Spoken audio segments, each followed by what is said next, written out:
Talmid Chacham, donc on est toujours dans la route des routes du Rambam. Talmid Chacham mechalkel devarav b'mishpat. Il gère ses biens, ses actions, b'mishpat, avec da'at, avec droiture. Il explique Ochel v'shote v'zan et anshe beto kefi mamono ve'atzlachato. Il boit, il mange, il nourrit les membres de sa famille selon sa réussite. S'il a des moyens, alors il faut qu'il leur donne large, pas qu'il fasse des économies. S'il n'a pas de moyens, il faut qu'il donne moins large, pas qu'il dise Hashem Ya'azor. Et des gens ils disent c'est pas grave, allez viens on donne, Hashem Ya'azor, Hashem Ya'azor, Hashem Ya'azor. Et une fois il m'a dit il a un organisme où il aide les gens. Okay. Et il dit moi je suis pas Hachem. Que dans je dis Hachem Ya'azor, Hachem Ya'azor, Hachem Ya'azor. Okay. Mais ils me prennent pour Hachem. Mais c'est Hachem Ya'azor. Hachem Ya'azor, celui qui ose l'atzmo. Écrit dans la Gemara. Kol mi she'en lo da'at, asur lerachem alav. Tout celui qui n'a pas de da'at, on n'a pas le droit d'avoir pitié de lui. Quelqu'un il vient, il dit j'ai plus d'argent, t'aurais pu lui faire attention. Il fait pas attention. Il dépense des billets de voyage, et il dépense des restaurants et des choses qui sont pas selon ses moyens. Et il dit Hashem Ya'azor, et à la fin il arrive dans des situations qui sont difficiles. C'est lui le fautif. Quelqu'un comme ça, c'est assourd d'avoir pitié de lui, c'est assourd de l'aider. C'est assourd de l'aider. Pourquoi? Il va toujours être dépendant. On sonne. Est-ce que ce dîne s'applique sur quelqu'un qui est malade? Hein? Est-ce que ce dîne s'applique sur quelqu'un qui est malade? C'est-à-dire? Il n'est pas bardat. Il est malade d'esprit? Il est fou? Ah, il est fou, qu'est-ce que tu veux faire? Faut-il s'il est fou? S'il est fou, il faut l'enfermer. Il faut faire attention qu'il ne fasse pas de bêtises, il faut le protéger. Grave. Et pour te dire, vous avez dit qu'il faut prêter pour ceux qui prennent demande. Quelqu'un qui a du darat, quelqu'un qui est dans le besoin, qui a les moyens de rembourser, etc. Quelqu'un qui a fait attention. Il n'est pas fautif. Il y a des gens, ils sont pauvres. Il y a des gens qui sont pauvres. Ou il y a des gens, parfois, ils sont dans des situations qui sont un peu difficiles. Faites avec ses mitzvahs de les aider. Mais s'il s'est mis dans cette situation parce qu'il a fait des bêtises, il a acheté une voiture, il n'a pas les moyens d'acheter une voiture. Il a acheté une voiture, c'est des frais, c'est ça. Et en plus, il a acheté une voiture bien. Okay. Et il dit oui, j'ai besoin d'une voiture. Pourquoi t'achètes une voiture comme ça? Tu sais que ça coûte cher l'assurance, ça coûte cher ça. Ou il achète une moto. Tu sais combien l'assurance d'une moto? Très cher. Mais il a besoin d'une moto à Paris parce qu'il a besoin d'aller au chiour le matin. Tu dépenses beaucoup d'argent. Après, il arrive dans une situation où il a un problème. C'est un sort de l'aider. Parce qu'on mérite. Si on a un savait, qu'est-ce qu'il va faire avec cet argent? On lui donne quand même?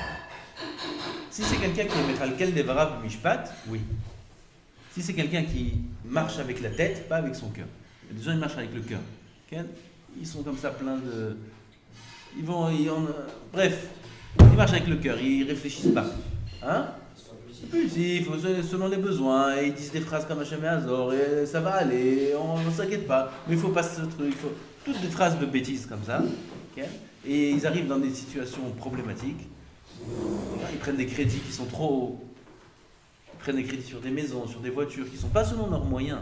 C'est assourd, ça. Il faut les chalkel des varav mishpat. Quelqu'un qui est Talmid Chacham, il a du darat, il sait gérer son portefeuille selon ce qu'il y a à l'intérieur. Si on ne connaît pas la personne. Non. Alors, on en donne un petit peu. Ochel veshote vezan et anshe beto kefi mamono ve'atzlachato. Lui-même, il doit boire et manger. Il ne doit pas être avare. Okay? S'il a les moyens, il ne va pas manger une pita avec du hummus. Il mange un repas normal. Okay? S'il n'a pas de moyens, il ne peut pas commencer à manger de la viande. La Gemara dit dans Choulin, c'est assourd de manger de la viande, de s'habituer à manger de la viande. Tous les jours. Pourquoi? Parce que ça appauvrit. Quelqu'un qui s'habitue à manger de la viande tous les jours, il aime la viande, il aime les bons repas. À la fin, il va devenir pauvre parce qu'il ne pourra pas s'arrêter de manger de la viande. et il faudra beaucoup d'argent à chaque jour pour sortir et acheter, il va devenir pauvre. Ou ceux qui s'habituent à manger dans les restaurants ça coûte cher. Tous les jours, un restaurant. Il travaille dans un bureau, tous les jours, il descend en bas du bureau et il y a un restaurant. Une fois comme ça, une fois comme ça, une fois comme ça. Toute sa paye qu'il a gagnée là-bas, la moitié il est parti dans le restaurant. Prends de la maison, dis à ta mère, ou si tu es marié, dis à ta femme, prépare-moi un petit pot avec des pâtes, une petite sauce à côté, tu mets au micro-ondes là-bas et tu manges. Un sandwich, tous les jours restaurant. C'est pareil que la Gemara en Choulin. C'est comme s'habituer à manger de la viande. À la fin, il s'appauvrit l'homme. Il fait même pas attention. Le poulet, c'est combien dans la viande? Aujourd'hui, c'est le même prix. ולא יטריח על עצמו יותר מדי, צוו חכמים בדרך אחרת שלא יאכל אדם בשר ואלא לתאבון. שנאמר, כי תאווה נפשך לאכול בשר. זהו. Maintenant, voilà, il parle de la viande, le Rambam. Tous les combien de temps il faut manger de la viande? Dayo la bari, l'échol basar, mais erev Shabbat, l'erev Shabbat. Le Shabbat. De Shabbat en Shabbat. En semaine, pas de viande. La bari, celui qui est en bonne santé. Il est en bonne santé, il se sent bien, il n'a pas besoin de vitamines, choses comme ça. Il mange de la viande que le Shabbat. Ça suffit. Pourquoi tu manges de la viande en semaine? Un steak, des trucs, même ma mèche. Tarnugim, c'est l'autre. ואם היה עשיר כדי לאכול בשר בכל יום, אוכל. S'il est très très riche, il peut manger de la viande tous les jours, qu'il mange. Mouton, c'est pas ça. ציוו חכמים אמרו לעולם יאכל אדם פחות מן הראוי לו לפי ממונו. Il faut manger moins que ses moyens. C'est-à-dire, même si un homme il a les moyens de manger beaucoup, il peut manger au restaurant tous les jours, matin, midi et soir. Il a des milliards. Okay? Quand bien même, il ne faut pas qu'il fasse ça. Moins que ses moyens. Pourquoi? Ça habitue l'homme au ta'avot, c'est mauvais. Veilbash kara oilo. Par contre, les vêtements, c'est selon ses moyens. Il a beaucoup de moyens qui mettent des vêtements bien, moins qui mettent moins. Veichabed ishto uvanad yoter minara oilo. Par contre, sa femme et ses enfants, plus que ses moyens. Pas faire des folies, okay, mais un peu plus que ses moyens. C'est à travers eux que vient la parnassa. À travers la femme et les enfants. Surtout la femme. C'est à travers elle que la parnassa vient à l'homme. C'est pour ça qu'ils ont dit Hachem Hazor. C'est pour ça qu'on dit Hachem Hazor. Hachem Hazor. Non, on dit, on donne plus et... Comme c'est Betarat. Pas faire des folies maintenant. On dit que quand on fait les courses pour Shabbat, tout ça, cache beaucoup énorme. Sur ça, on va varier. Chéri, disait un clade. Il y a écrit ce que tu dis, emprunte, je rembourse. Les voilà, il va ni pour rien. Emprunte, je rembourse. Combien j'emprunte? Il y a écrit emprunte, je rembourse. Combien j'emprunte? 2000, 3000 euros par Shabbat. Je fais un Shabbat à l'hôtel. Emprunte, je rembourse. En est que Shabbat, je vais Shabbat à l'hôtel. Tous les Shabbats, 5 étoiles avec la piscine. Emprunte, je rembourse.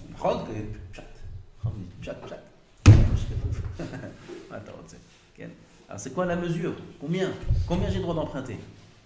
Alors il nous dit, Ravari Shikhi plusieurs fois, tu empruntes selon le montant que toi tu aurais été prêt à prêter. Il vient, il te dit, j'ai besoin d'argent pour faire Onek Shabbat. Tu peux me prêter? Combien tu lui prêtes? 200 shekels, 300 shekels, maximum 400 shekels. Il te dit, mais je vais aller à l'hôtel. Prête-moi, je te rembourse. Combien tu veux? 1000 euros. Tu veux 1000 euros pour aller. Tu veux que je te prête 1000 euros pour que tu ailles à l'hôtel Shabbat? Mais tu rêves, toi. T'as cru que je suis quoi? Je suis de Rothschild? Je te prête pas. Donc ça, tu vois, tu es limité dans le prêt. Ce que toi, tu es prêt à prêter à l'autre, c'est ce que tu as le droit d'emprunter. Ton bitachon, selon ton bitachon que tu as, toi, que l'autre il va te rendre, tu n'as pas le droit d'avoir plus de bitachon qu'Hachem il va te rendre. Okay? Tu ne peux pas jouer comme tu veux. Okay? Mais si quelqu'un il a une situation où il doit emprunter pour Shabbat, il ne peut pas prêter puisqu'il n'a pas de quoi prêter. Après, tu vois ça. Alors qu'est-ce qu'il a emprunté? Si jamais il avait de l'argent, combien il aurait prêté? Il évalue combien il aurait prêté. Okay? Mais s'il est très riche, il aurait prêté. Si jamais il avait de l'argent, s'il en avait beaucoup, il aurait peut-être prêté beaucoup. Pourquoi il est très riche, il prête beaucoup? Va voir des très riches là maintenant, vas-y, je t'emmène des très riches. Dis-leur, j'ai besoin, ils vont te prêter beaucoup? Ils vont rien te prêter du tout. Tov. selon le cœur que toi tu as large pour donner, pareil, c'est ce que tu as droit de prendre. C'est connu l'histoire avec Rabbi Salenter qui est arrivé dans une ville et là-bas il a trouvé un Baal Baït qui cherchait un shochet. Le shochet de la ville il était malade, il pouvait faire la shrita. Il cherchait un shochet à tout prix. Et il rencontre le Rav. Maintenant le Rav il vient d'une autre ville, il ne le connaît pas. Il dit quoi Rav, vous êtes shochet? Il dit oui, faites-moi la shrita. Je vous en supplie, j'ai besoin maintenant, j'ai une fête, j'ai un mariage, faites-moi la shrita de... Ah oui, d'accord. Il est venu le Rav, il a fait la shrita, il a vérifié la bête, voilà, comme il a fait. Le lendemain, le Rav il a dormi dans cette ville. Le lendemain, le Rav il va voir cet homme-là, Bisra Salanter, et il lui dit Shalom, vous vous rappelez de moi? Oui, oui, Rav, merci, hier c'était super, la shrita, la viande a été très bonne. Je peux vous demander un service? Il dit oui, bien sûr, voilà Rav. Voilà, je viens d'une ville étrangère, et là je suis bloqué sans argent. Est-ce que c'est possible un petit prêt de 5 000 euros? Regarde Rav, il dit 5 000 euros, je sais pas, je vous connais pas. Je vous connais pas, avec tout le respect, mais je vous connais pas. Il lui dit, pour que je te fasse la shrita de ta viande, ça tu me fais confiance à 100%. Ça y a pas de problème, tu me connais, tu connais pas, yallah, vas-y, faites-moi la shrita, hein, ça y a pas de problème. Trefot, machalot asurot, prélève, le sang, tout ce qu'il y a d'interdit dans la viande, ça, il n'y a pas de problème. Tu connais pas ça. Ah, quand je te demande un peu d'argent, ça, tu commences à réfléchir. Bah, FD, quelle différence entre les deux?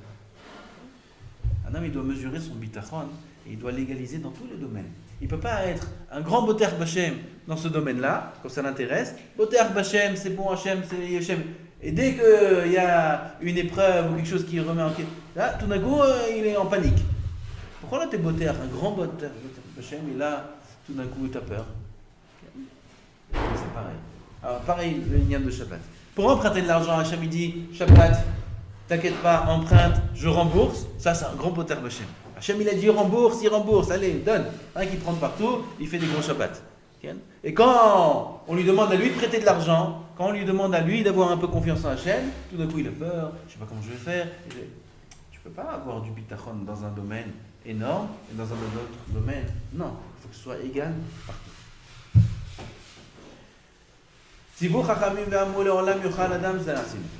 On a dit la femme, il faut lui donner plus, un peu plus que ce qu'on a. Elle demande une robe qui est ce mois-ci, c'est un peu serré.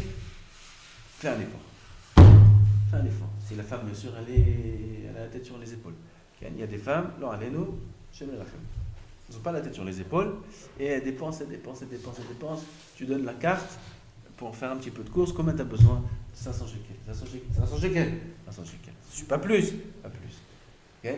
Tu as des espèces, j'ai pas d'espèces. Bon, tu as la carte, donne-moi la carte. Okay? Elle donne la carte, elle revient sans la carte. La carte, l'appareil, il a avalé. Il a avalé tellement qu'elle a pris là-bas, l'appareil, il a avalé la carte. Elle revient avec tous les sachets. Elle dit, j'ai trouvé ça, c'était en mifta, en solde. T'en prends 10 pour le prix de 5. Ah, ça vaut la peine. C'est dommage, au lieu que tu m'achètes tous les mois un. Comme ça, il dit. Au lieu que tu m'achètes tous les mois, j'ai pris d'avance. Et le mois d'après, elle te dit, j'ai plus rien à mettre. Et quoi la dernière fois? Ben non, la dernière fois, j'ai changé de taille depuis. C'est pas. Il faut faire attention. Il y a des femmes, Hachem Ishmor, un homme il tombe sur. Ça dépend de lui aussi, Ken. On fait le mazal de l'homme selon ce que lui il est. Il y a des cas où c'est très difficile à ce niveau-là. Elle perd la tête. Si un homme il est zoché Baruch Hashem, il a une femme qui est correcte, qui a de l'Aïrat Shamaim, elle le respecte. Elle respecte son mari, elle fait ce qu'il faut à la maison, etc. Elle éduque bien les enfants. Ça, Vadaï, elle mérite. Même si on n'a pas les moyens, là, le Rambam dit, c'est le Gemara, il faut s'efforcer à donner plus. Parce que la bracha, elle vient d'elle. La bracha, elle vient de la femme. C'est elle le conduit quand on est la bracha. Comme la Gemara dit dans le Goïtia. Iteta, Goutsa, si tu as une femme petite de taille, Ken, Gachin, baisse-toi et écoute ce qu'elle a à te dire. Ken. C'est-à-dire, petite de taille, elle n'a pas beaucoup de zé, c'est pas grave, respecte-la. Baisse-toi et écoute ce qu'elle a à te dire, donne-lui du respect, donne-lui du kavod, Et en cela, il y aura la bracha dans la maison. Et la bracha mitzvah betoch beto shel adam, et la bishvil ishto. Comme ça, la Gemara là-bas, dans la même Gemara, elle dit que la bracha de l'homme, elle est dans la maison que par rapport à sa femme. Et la Gemara aussi a dit là-bas que les disputes qu'il y a dans la maison de l'homme ne viennent que à l'iske rita, à cause du blé. Okay? Du blé à manger et du blé de l'argent. Okay? Il n'y a pas de blé à la maison, il n'y a pas à manger, il n'y a pas de parnassa, il y a des disputes. Il y a des disputes dans la maison. C'est pour ça qu'un homme, il ne doit pas être radin avec sa famille. Selon ses moyens, et même un peu plus que ses moyens. Il ne faut pas être radin. Il faut donner ce qu'on peut donner. Là, on peut dire Hachem Ya'azor. C'est chachou. Et comme je beaucoup, il va rendre. Derech ba'ale de'a shikvar lo adam melacha mefarneset oto te'ila. Ve'achar kach yikne bait dira, ve'achar kach yisa isha. Quelqu'un qui est du da'at, okay? D'abord, il faut qu'il ait un travail. Il faut qu'il ait une parnassa. Ensuite, il faut qu'il ait une maison. Et ensuite, il se marie avec une femme. Il se marie et il n'a pas de travail, et il n'a pas de maison, et il ne sait pas quoi faire, et il dit à jamais Azan. Il y en a d'avoir comme ça. שנאמר, מי האיש אשר נטע כרם ולא חיללו, מי האיש אשר בנה בית חדש ולא חנכו, מי האיש אשר הרס אישה ולא לקחה, c'est l'ordre des parachiotes, d'abord avoir un champ, après une maison, et après une femme. Aval atipshim, les gens qui sont bêtes, matrilim lisa isha, d'abord ils se marient. L'achar kach, im timza yado ikne bait, s'il a de l'argent, il va acheter une maison, et après, il va chercher un travail. Ou alors, il va se nourrir de la tzedaka. Ren omer baklalot isha teras bait tivne, isha teras bait tivne kerem titar. כלומר, יהיו מעשיך הפוכים כדי שלא תצליח. Dans les clalot, on voit que c'est l'inverse. Tu vas te marier avec une femme, construire une maison, et après, avoir un champ. Donc, dans le désordre. Et dans la bracha, c'est l'inverse. Donc, on voit que c'est ça l'ordre qu'il faut avoir. Il faut avoir du da'at. Il faut avoir du da'at. Pas être un fou et commencer à faire des choses qui n'ont pas de sens. Les parents, parfois, ils ont raison. Parfois, ils n'ont pas raison. Parfois, ils ont raison quand ils disent « Qu'est-ce que tu veux te marier ? Tu n'as aucune situation. » Nous, on n'a pas les moyens de te donner de l'argent. Un cas pareil, l'homme est obligé de se prendre en main. On a eu des barourim comme ça à la yeshiva. Les parents ils venaient nous voir. Ils disaient, mais je veux bien qu'il se marie, mais qu'est-ce qu'il va faire ? Il va. Après le bachot, ça dit qu'elle va travailler. Va travailler. Faire ta ravod. Tes parents ils n'ont pas de quoi donner, ils n'ont pas de quoi t'aider, ils peuvent rien faire. Qu'est-ce que tu veux ? Tu as une kala, tu veux te marier, tu peux pas te marier.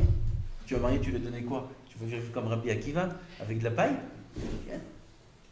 Ça n'existe plus, ça, une chose pareille. Tu es obligé d'aller travailler, tu es obligé d'avoir une parnassa. Tu étudies moitié, en baria, fais ce que tu veux. Il y a d'autres, les parents à lui, ils ont les moyens, les parents à elle, ils ont les moyens. Et le bachou, tu vois qu'il est apte à étudier la Torah. Et il aime la Torah, il veut la Torah. Ça, c'est autre chose. Ça, c'est autre chose. Les parents, ils sont prêts à aider. Non, il est matov ou naïm, qu'ils deviennent tamid chacham. C'est dommage, c'est pas un tamid chacham comme ça perdu à la poubelle. Ça, on va voir les parents, on dit voilà, il veut étudier la Torah, lui aussi il dit à ses parents, voilà j'aimerais étudier la Torah, est-ce que je peux étudier ? Vous pouvez m'aider pendant 1, 2, 3 ans après le mariage. Les parents, ils se concertent entre les parents, les beaux-parents, ils disent allez, on les aide pendant 1 an, pendant 2 ans, pendant 3 ans. Comme ça c'était dans toute l'histoire. Avant même qu'il y avait les kollel et les yeshivot, dans les pays ashkénazes, c'était comme ça. Quand le père, il avait sa fille, il voulait la marier avec un tamid chacham, il signait un contrat où il s'engage à les faire les nourrir et les loger pendant la période qui est fixée. Ça prenait parfois 10 ans, parfois 20 ans même. Il signe, tu veux un tamid chacham, tu payes. Alors, Baruch Hashem, il y a un tamid chacham, il y a un élève qui peut devenir un gadol de Israël. C'est pas dommage ? Maintenant tu vas lui dire, tu veux te marier, va travailler, quitte la yeshiva, c'est dommage. Alors s'il y a les moyens, les parents ils peuvent. On s'assoit avec les parents, on convient ensemble ce qu'ils peuvent aider, ils aident, et Baruch Hashem, il se marie, il est assis au collège, il étudie, il est heureux, tout va bien. La vie est belle. עוד הלכה, ואסור לו לאדם להזכיר או להקדיש כל נכסיו. אולי, תחילה, fermez la porte en haut, ou il fait les portes.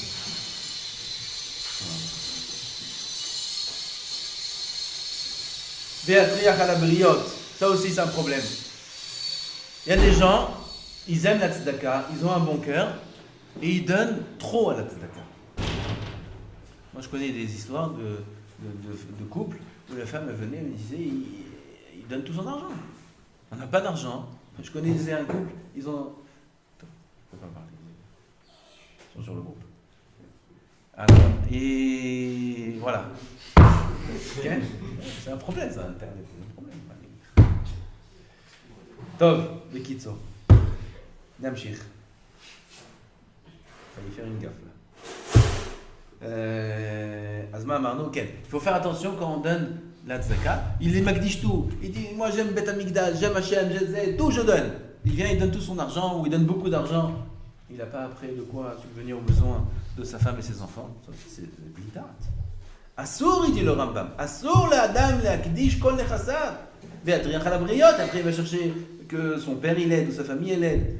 Velo imkor sadeh ve'ikne bait. Un homme ne doit pas vendre un champ et acheter une maison.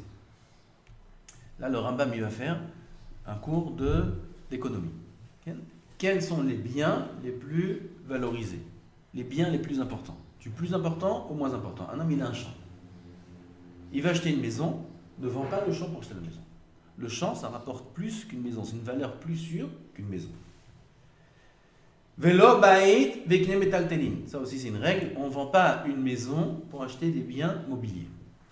Les biens immobiliers sont toujours mieux que les biens mobiliers. Hein? Aujourd'hui, c'est pas l'inverse. Non. Pas du tout. Une maison. L'investissement, le meilleur investissement, c'est la pierre, ils disent. C'est mettre l'argent dans la pierre, C'est pas le fond. bien qu'elle n'apporte pas, en général, mieux qu'un investissement dans le mobilier. Tu investis dans une marchandise, ça peut apporter beaucoup plus. Tu investis à la bourse, ça peut apporter beaucoup plus. Mais tu peux tout perdre. Tu investis dans l'immobilier, alors ça apporte moins, mais c'est une valeur sûre. Je parle pas au champ. Au champ? J'ai dit le champ, c'est mieux que l'immobilier. Aujourd'hui, l'immobilier, c'est pas mieux que le champ. Oula, je sais pas. C'est dans l'agriculture, je sais ce qu'il y a là-bas. Et moi, je me demandais, ça représente quoi le champ aujourd'hui? Champ, un champ, ouais. Un champ de blé, un champ de poivre, Dans les sociétés et tout, c'est pas un champ de tabac. Ma mère? Ken, ma mère? Ça rapporte plus, ça, non? Il y en a, ils ont fait des petits champs dans leur maison. Avec des lumières, des trucs. Je connais. Des champs comme ça.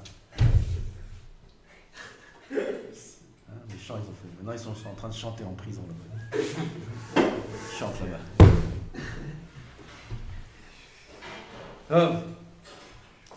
Oh, ya'aseh sechora bidme beto. Quel? Ou alors, il dit moi j'ai une belle affaire maintenant. J'ai une belle affaire qui se présente. Il vient son copain, il dit il y a une affaire là de folie, c'est l'affaire du siècle. Il faut investir tant. Je sais pas.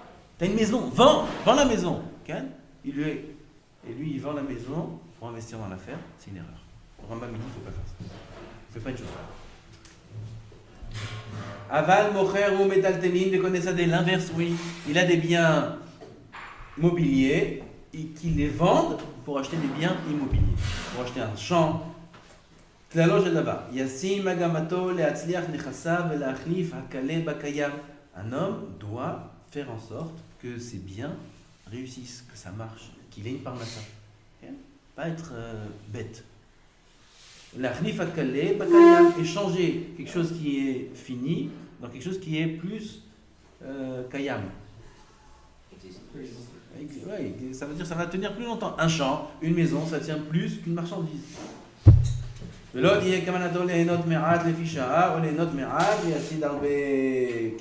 Rambam il dit fais attention de ne pas chercher à profiter un petit peu maintenant et perdre après beaucoup. L'homme il voit le profit immédiat. Maintenant je peux gagner, maintenant je peux profiter. Tu perds. Comme des gens ils vont beaucoup en vacances, ils mettent beaucoup leur argent, ça aussi c'est un problème. Ils vont à l'hôtel 2 semaines, 3 semaines. Ils ont travaillé toute l'année. Ils vont à l'hôtel, mois d'août, 3 semaines. Toute la famille, sur la côte. Tu sais combien ça coûte? Énormément d'argent. Oui, mais tout le monde va. D'accord, mais tout le monde, ceux qui vont, peut-être qu'ils ont plus de moyens. Toi, t'as travaillé pour mettre tout ton argent dans 3 mois de vacances, dans 3 semaines de vacances. C'est pour ça que tu travailles. Un homme, il n'a pas de date. Sois intelligent. Pendant 10 ans, ne va pas en vacances. Tout l'argent que tu as travaillé, investis-le. Investis-le dans un bien. Et une fois 10 ans passés, tu auras assez de biens pour partir en vacances. Pendant plus de temps. Mais si pendant 10 ans, tu vas en vacances parce que tout le monde va en vacances, il est jeune, il va aller au Club Med, au Club Z, ça coûte les yeux de la tête. À la fin, il met rien de côté, il n'investit rien. 10 ans passés, 20 ans passés, il est encore à la rue. Il cherche encore une affaire, il a encore... C'est dommage. Sois chacham. Ne vois pas à court terme, il faut voir à long terme. Mets de l'argent de côté, investis, sois chacham. C'est ce qu'il dit le Rambam ici. Le Rambam il dit il veut profiter un petit peu maintenant. Il va perdre beaucoup, il va perdre tout le reste de sa vie. Masao matano shel tamid chacham be'emet ou be'emuna. Un homme, tamid chacham, qui fait des affaires, il vend, il achète, tout doit être be'emuna. Très important. Plus un tamid. Tout homme, aval tamid chacham, on est plus makpid avec lui. Omer al-lav, lav val-hen, hen. Un tamid chacham, s'il a dit oui, c'est oui. S'il a dit non, c'est non. C'est Gemara. Non, il faut racheter. T'as dit t'achètes, tu achètes. T'as dit t'achètes pas, t'achètes. Pas tu changes d'avis. La parole du tamid chacham, elle doit être très très très bien. Combien de fois il y avait des occasions où on a cru que c'était bien de faire ça, j'ai dit oui, et finalement on dit mais regarde là-bas, il y a ça, et là il y a ça, et là il y a ça. C'est dommage. J'ai dit oui. Là-bas, t'as dit oui à la personne. C'est comme ça que t'as signé. Comme ça il faut voir les choses. Vous allez voir les choses. T'as dit oui, t'as signé. T'as signé avec un avocat. Comme si t'as signé, comme si c'était un avocat. Même si c'est une erreur. Ça dépend des circonstances. מדקדק על עצמו בחשבון ונותן ומוותר לאחרים. Quand c'est pour lui-même, il est précis dans les comptes. Quand c'est par rapport aux autres, il est large. On ne veut pas des petits, même s'il n'a pas les moyens. Quand c'est avec les autres, il ne faut pas être très très très limité, très carré dans les comptes.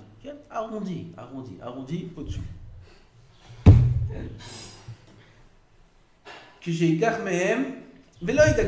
Lorsqu'il achète des autres, il arrondit, pas au centime près. Le tamid chacham, il paye de suite, il ne prend pas à crédit. Il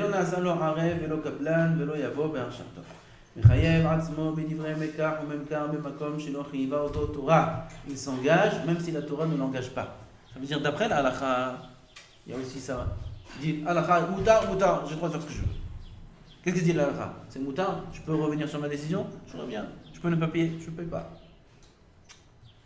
Il dit le Rambam, même si la Torah ne t'engage pas à payer, ne t'engage pas à agir, tu dois agir parce que tu es tamid chacham et tu dois trouver grâce aux yeux des autres. כדי שיעמוד בדיבורו ולא ישנהו. ואם יתחייבו לו אחרים בדין. Par contre, si d'autres lui doivent de l'argent, il ne va pas dire moi je suis droit, je suis carré avec tout le monde, toi aussi il faut que tu sois carré avec moi. Non. Toi tu es carré avec tout le monde et les autres qui te doivent, attends. Sois patient, sois large. Ma'arich ou mochel lahem ou malve vechonen. Il est marich, il est patient, il est mochel s'il voit que l'homme il n'a pas la possibilité de rendre. Parfois ça arrive, tu as prêté de l'argent à quelqu'un et il est mamage dans la détresse, il est dans le problème, il ne peut pas rendre. Okay? Un homme il est pêche, il va le voir, il dit quand est-ce que tu me rends, quand est-ce que tu me rends, quand est-ce que tu me rends. C'est un sourd de faire ça, c'est un sourd de Horaïta. Il y avait un rave, Talmid Chacham, un grand Talmid Chacham, connu, qui priait Beyachid. Tous les jours, il priait chez lui à la maison Beyachid. Il n'allait pas à la synagogue. Ni Sefer Torah, ni Shabbat. Il n'allait pas à la synagogue. Un rave, il prie chez lui à la maison. Tous les jours de la semaine. Kollel Shabbat, kollel les jours de l'année, kollel Kippour, kollel Mashtarot. Il ne va pas à la synagogue. y a de l'argent cassé. Ils sont venus me voir, ils m'ont demandé, comment c'est possible? Ses proches, ils lui ont demandé. Il a dit qu'il a un gmar d'argent. Il a un gmar où il prête l'argent. Et les gens, ils viennent, Baruch Hashem, beaucoup, et ils prêtent beaucoup d'argent. Et parmi ces gens qui lui empruntent de l'argent, il y en a qui n'ont pas de quoi pour rembourser. Un, il prie dans cette synagogue, l'autre, il prie dans cette synagogue, l'autre, il prie dans cette synagogue. S'il va prier dans la synagogue, la personne qui est là-bas, qui lui doit de l'argent, il va se sentir très mal. Pour pas donner une mauvaise argacha à l'autre, qui a une sourde de la Torah, que si quelqu'un te doit de l'argent, et tu passes devant lui, et il te voit, et en te voyant, il est angoissé parce qu'il sait qu'il te doit de l'argent, c'est assourd, il faut l'éviter. Alors pour éviter tous ceux qui lui doivent de l'argent, il ne va pas la synagogue. Cet homme-là, il aura un grand sachar dans le ciel. C'est une grande mitzvah qu'il fait. Prier Be'etzibour, c'est un ido. D'après la Kabbalah, il rate beaucoup de choses. Par Echou, Kaddish, il disait, mais c'est l'air, c'est un ido. Faire honte ou mal à son prochain, c'est de Horaïta. Si on doit partir par une mitzvah et on sait qu'on va croiser une personne qu'on sait qu'il va se sentir mal si on le voit, on ne doit pas aller. Non. C'est-à-dire que toute la Torah, les Etilan, Béminian, etc., c'est excuser le fait qu'il. On n'a pas le droit de faire un issour de Horaïta pour faire un minyan. Tu dois prendre la voiture Shabbat pour aller prier un minyan? Non, ça aussi c'est pareil. Là-bas dans ce minyan, tu sais qu'il y a quelqu'un, il va te voir, il va devenir blanc. C'est un issour. Tu n'as pas le droit de te montrer à lui. Prie ailleurs, si tu peux prier ailleurs. Prie ailleurs. Lui, il prêtait à beaucoup de monde. Toutes les synagogues, il y avait des gens qui lui devaient de l'argent. Ce n'est pas le cas de tout le monde, c'est un cas exceptionnel. Un homme, au lieu de prier, il dit mais c'est ça la synagogue qui est proche, l'autre elle est loin. Tu vas à la même synagogue loin, tu n'es pas exempté d'aller à la synagogue. Tu vas marcher le double, 3 km, 10 km, 100 km, marche ce qu'il faut marcher, avec un pas dans cette synagogue-là, pas dans cet endroit-là. Quand chez Ken, qui ne doit pas l'appeler et dire allô, tu te rappelles un truc? Tu me donnes de l'argent. Alors, tu sais quand tu peux me rembourser? Ces choses-là. Assaut! C'est pour ça que tu prêtes de l'argent. Un prêt, ça doit être comme presque un cadeau. Un homme, il doit être à un niveau que quand il prête de l'argent, il prête de l'argent al-da'at, dans l'intention qu'il lui rembourse. S'il lui rembourse, tant mieux. S'il ne rembourse pas, tant mieux. C'est pas grave. Moi, j'ai donné al-da'at car. C'est pour ça qu'il faut faire attention de ne pas donner beaucoup d'argent. Tu donnes beaucoup d'argent à quelqu'un que tu sais que c'est pas sûr qu'il va te rembourser. Et tu tiens, tu es m'accueilles sur le fait qu'il te rembourse, ne lui prête pas. Il vaut mieux pas lui prêter ou lui prêter beaucoup moins. Parce que s'il arrive une situation où il ne peut pas te rembourser, alors tu le mets en mauvaise situation. Si c'est quelqu'un qui dit j'ai pas sur moi, t'es dans la chambre, t'es debout. Si quelqu'un nous dit. Et si tu sais qu'il est dans la chambre, s'il est là dans la chambre de Paris et il est ici, ça tu veux. Il est dans la chambre, qu'est-ce que tu veux que ça te fasse qu'il est dans la chambre? Hein? Souvent, les gens, ceux qui viennent demander de l'argent, en général, c'est les proches. Alors, moi, je sais que, par exemple, si un proche vient me demander, je sais qu'après, il va peut-être se retrouver, je suis obligé de le croiser, je ne peux pas l'esquiver, c'est un proche. Alors, du coup, je dois le prêter ou pas? Ça dépend. Si tu sais qu'il ne pourra pas rembourser. Si tu sais qu'il ne pourra pas rembourser, alors tu lui prêtes une somme que tu es prêt à renoncer. Okay? 50 euros, 100 euros, tu es prêt à dire, même s'il ne me rend pas, c'est pas grave, ça. S'il te demande 1000 euros et tu sais que 1000 euros, il n'aura pas de quoi rembourser, okay, ne lui prête pas. Je parle pas par rapport à nous, je parle par rapport à lui. Voilà. Alors que. T'es morel, tu lui dis, t'es morel. Si tu vois qu'il n'a pas d'argent, tu lui dis, tu te rappelles la dette, okay, cadeau. Non, mais je veux pas, je te rendre. Mais non, c'est cadeau, c'est pas mon argent, c'est du marcel, c'est ce que tu veux, tu lui racontes une histoire. Cadeau. Vélo yere de torumano travero, pas faire concurrence à son prochain dans des cas qui sont interdits. La concurrence, parfois elle est permise, parfois elle est interdite. C'est assourd de faire concurrence en faisant perdre de l'argent à son prochain. Vélo yetzer la adam le'olam bechayav. J'avais oublié cette phrase. Lo yetzer la adam le'olam bechayav. De sa vie, il ne faut pas faire du mal à un homme. De sa vie, toute la vie. C'est ça le Chazon Ish. Un Chazon Ish, on est venu le voir et on lui a demandé, un Tamil Chacham lui a demandé, quel est le plus haut niveau que peut atteindre un homme dans sa vie? Dans la difficulté, dans quoi? Quel est le domaine où un homme il peut atteindre le plus haut niveau dans sa vie. Spitz, c'est le sommet de la montagne. Plus haut niveau. Ou dans le chesed, ou dans la dvikut avec Hachem, ou dans l'imoud Torah. De façon générale, elle demandait comme ça, Chazanish. Dans n'importe quel domaine, dites-moi, Pod Arabe, quel est le plus haut niveau qu'un homme il peut atteindre dans sa vie? Il lui a répondu quoi, Chazanish? Ne jamais vexer une personne de sa vie. Pas Tamir, pas Torah, pas être en tfila, pas en C, pas en ça, pas ça, pas ça. Tous les autres domaines, c'est important. Ah ben, le plus important, c'est Ben Adam el-Chava. Faire attention de ne pas faire de mal à qui que ce soit toute sa vie. Je vois que c'est le Rambam. À mon côté. Velo yetzer le Adam le'olam b'chaya. Le'olam, jamais faire de mal à n'importe qui dans la vie. C'est très dur. Surtout avec la famille, avec ses parents. Pas faire de mal à son père et à sa mère. Toute sa vie. Oh. Quand il est marié, encore ça va. Quand il est barreau, et son père, il aimerait qu'il fasse ça, ou il aimerait ça. Comment il parle? Comment il parle à son père? Comment il parle à sa mère? Shalom Alachem. L'homme, il doit faire attention. Qu'est-ce qu'il veut mon père? Toute sa vie. Dans sa tête, il doit réfléchir. Qu'est-ce qu'il veut mon père? Qu'est-ce qui ferait plaisir à mon père? Ça, on ne peut pas. Qu'est-ce que tu veux que je sois en yeshiva? Je suis en yeshiva. Je vais travailler? Je ne vais pas travailler. Je t'envoie ça. Qu'est-ce que tu vois ce que tu veux, papa? Dans les règles de la Torah, il y a écrit Ish, Aviv et Imo Tirao, Movav Tirao, Bet Shabetotai, Ishmaou. D'accord? Il faut craindre son père et sa mère, et juste à côté, dans le même passage qui écrit, il faut faire Shabbat. Quel rapport? Les deux. Les Chazan, ils disent si ton père et ta mère, il faut les craindre, il faut les respecter. Alors, s'ils te demandent d'être Mechalel Shabbat, Shabetotai, Ishmaou. Ça, tu ne les écoutes pas. Donc, on doit écouter son père et sa mère dans les limites de la halakha. Okay? C'est une halakha dans le Shulchan Aruch. Si le père ou la mère, ils obligent le fils à ne pas étudier la Torah, on a le droit de ne pas les écouter. Même ne pas monter en Israël. Même si ce n'est pas pour la Torah. Un homme, il est en France, il veut faire sa aliyah. Il peut vivre en Israël. Ses parents, ils ne veulent pas. Okay? Là, il faut demander à un rab, on est en train de parler de façon générale. La halakha, elle est qu'il a le droit de monter en Israël. Sans écouter ses parents. Ah, il va faire de la peine à ses parents. Ça veut dire, il fait plaisir à Hachem. D'abord, il faut faire plaisir à Hachem. Ses parents eux-mêmes, ils doivent faire plaisir à Hachem. Ses parents eux-mêmes, ils sont soumis à Hachem. Donc, maintenant que je dois écouter mon père et ma mère dans ce que Hachem demande. Mais si c'est pas ce que Hachem demande, je n'ai pas le droit de les écouter.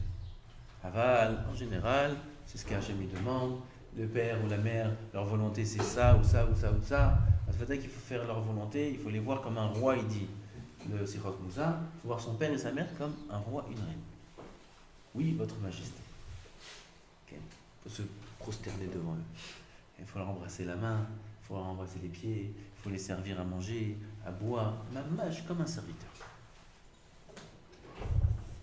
Pas chas de shalom, même si tu ne les sers pas comme ça, Tov, tu ne les sers pas comme un serviteur. Okay. Mais au moins ne leur fais pas du mal. Au moins ne leur parle pas mal. Au moins ne manque pas de respect à ses parents. Okay? C'est très dur. Après, l'homme, il se marie, il est terminé avec ses parents, maintenant il a sa femme.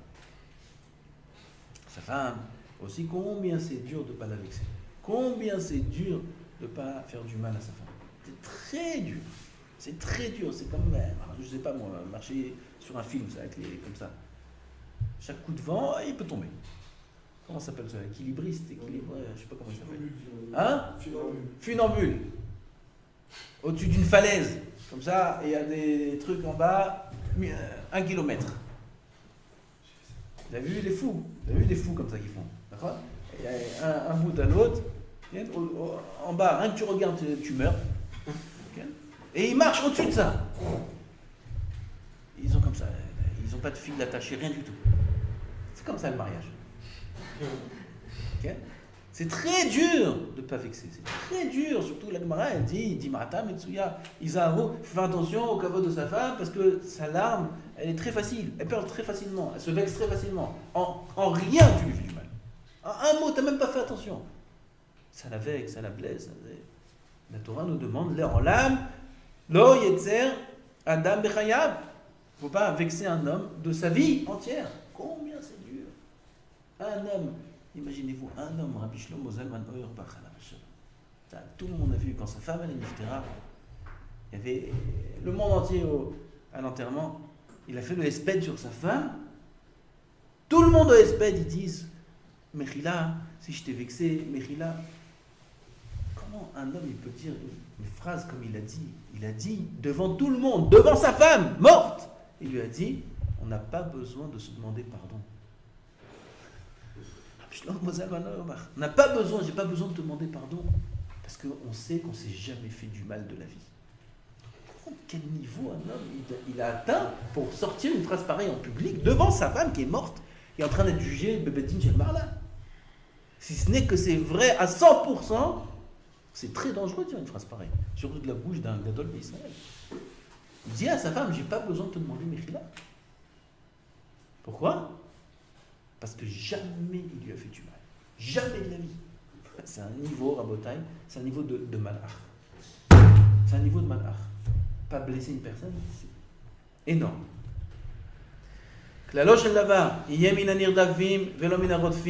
Il faut qu'il fasse partie de ceux qui sont poursuivis, à qui on fait du mal, et pas lui faire du mal aux autres. De ceux qui se font vexer, et pas de ceux qui vexent. Un homme qui se comporte comme ça, c'est lui qui encaisse, il se c'est pas grave, mais lui il fait attention au kavod des autres, bien qu'il ne le mérite pas. Celui qui se comporte comme ça, Allah va katuv omer, va yomer li avdi ata Israël, asher bechad par Hashem, il dit, tu es mon serviteur Israël. Toi, ce juif qui fait comme ça, qui fait attention au kavod de l'autre, asher becha et pa'ar, que ma gloire est à travers toi. Il glorifie Hashem. Quelqu'un qui se comporte comme ça, qui sait respecter l'autre, même si lui, il n'est pas toujours respecté, alors cet homme-là, il est la gloire d'Hachem, et c'est Hachem qui proclame cette phrase-là, et qui dit que, à travers lui, il y a la gloire d'Hachem dans le monde. Amen.